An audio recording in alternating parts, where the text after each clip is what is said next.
So how do we know whether the God of the Old Testament, same God revealed in the New Testament, is a singular consciousness, a unipersonal deity, or a plurality of divine persons? Well, you don't just look at Deuteronomy 6:4. You have to look at the Hebrew Bible in its totality. And because we don't have too much time to elaborate, I'm just going to give some specific verses where if you read from Genesis and you read all the way throughout the Old Testament, you're going to find more than one divine person, even though it's still one God. So there's more than one divine person, but God is still one, which sounds much like what we believe as Trinitarians. So again, because of time, I got to be quick here. Just start at Genesis 1, verses 1 and 2. It says, "In the beginning, God created the heavens and the earth." Key verse. "The earth was formless and void. Darkness was over the surface of the deep, and the Spirit of God, Ruach Elohim, was hovering over the surface of the water." So you have God and His Spirit. They're both involved in overseeing the creation and formation of the earth. To confirm that the Spirit played an active role in creation, let me show you what Job, the book of Job, says about the Spirit's role as creator. In Job 33, verse 4, watch this. Job, this is again Hebrew scriptures. It's not Christian Greek scriptures. Job 33:4. "The Spirit of God has made me, and the breath of the Almighty has given me life." So here we find saying the Spirit of God, God's Spirit made man, and God's breath animated him. This is also found in Job 26:13. "By His Ruach," the Hebrew says Ruach, "by His Spirit He has made fair the heavens."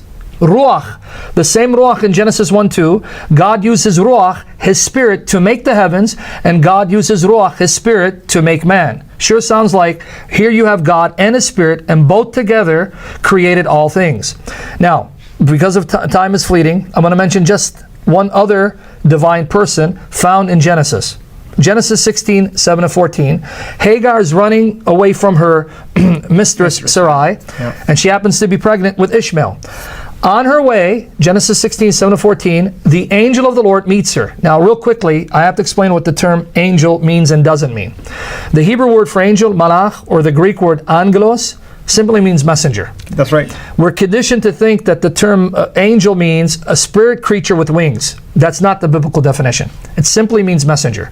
Now, you can have a human angel, a human messenger, or you can have a heavenly messenger, and yet not every heavenly messenger is a creature, because this particular messenger of God is identified as God and can do what only God does. And I'll just illustrate with two examples for the sake of time. Genesis 16:7-14, I'm going to pick it up at 9. "Then the angel of the Lord, the messenger of Yahweh, Malach Yahweh, said to her," right, after he met her and saying, where are you coming from? "Return to your mistress and submit yourself to authority." Now watch this, verse 10. "The angel of the Lord, the messenger of the Lord, also said to her, I will multiply your descendants exceedingly, so that they will be too many to count." Notice what he did not say. He didn't say, God will multiply your descendants. He goes, I personally will give you so many descendants, cannot be counted. Sure sounds like the angel thinks he's the creator of life, which he exactly is. And then he tells her she's going to give birth to a son. So he knew it was a son she was carrying because he created the son. And he tells her to name him Ishmael because God has heard your affliction.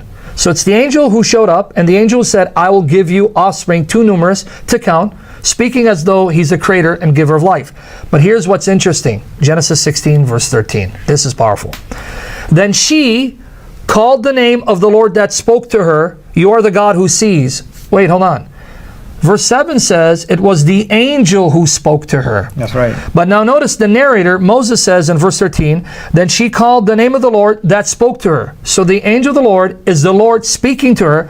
And notice Hagar realizes he's God, because she says, "You are the God who sees," for she said, "Have I now looked on him who sees me?"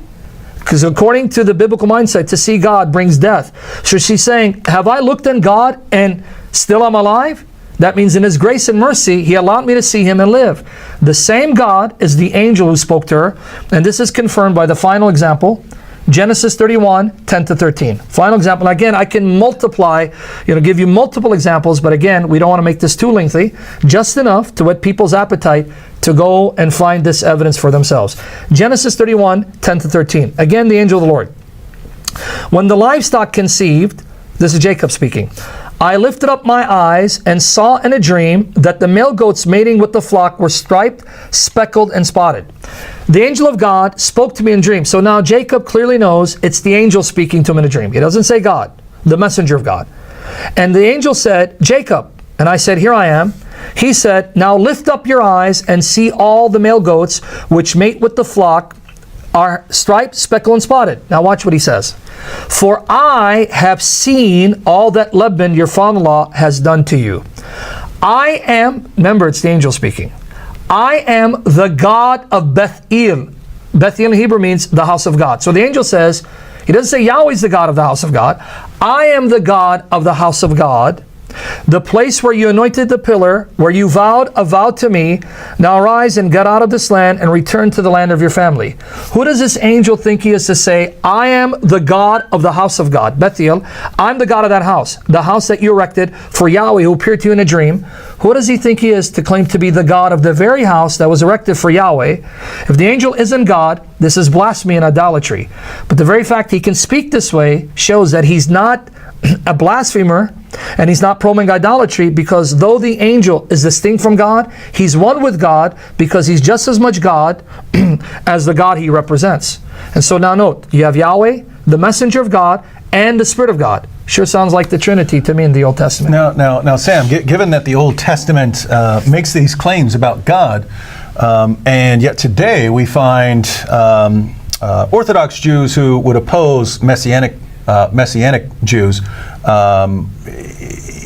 are adamant about a Unitarian interpretation of the text. Yes. Was there ever a period when Jews were more open to a plurality within the one God? In fact, we have textual proof for the assertion I'm about to make. In fact, the standard work on this is by the late author Alan F. Siegel, a Jewish scholar who wrote a book, Two Powers in Heaven. We have evidence not just from the Hebrew Bible, but also extra-biblical Jewish sources written before the time of Jesus and contemporary with Jesus, that there was a large segment of Jews who believed there were actually two divine powers, not just one. Yahweh and the messenger of Yahweh, variously called Son of Man, even, they gave him different titles.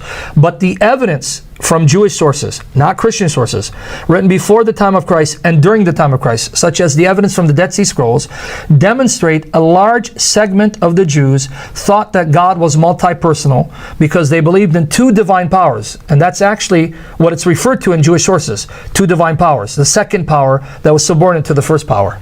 And so the present resistance to that view would be more a reaction to Christianity. Reaction to Christianity and Gnosticism, as even Alan F. Siegel, not a Christian, a Jewish author who's since deceased, admits that the rabbis started condemning this view in response to Christian and Gnostic groups that were using the very statements of the Old Testament that the Jews were using prior to Christianity and Gnosticism to prove there were two divine powers in heaven.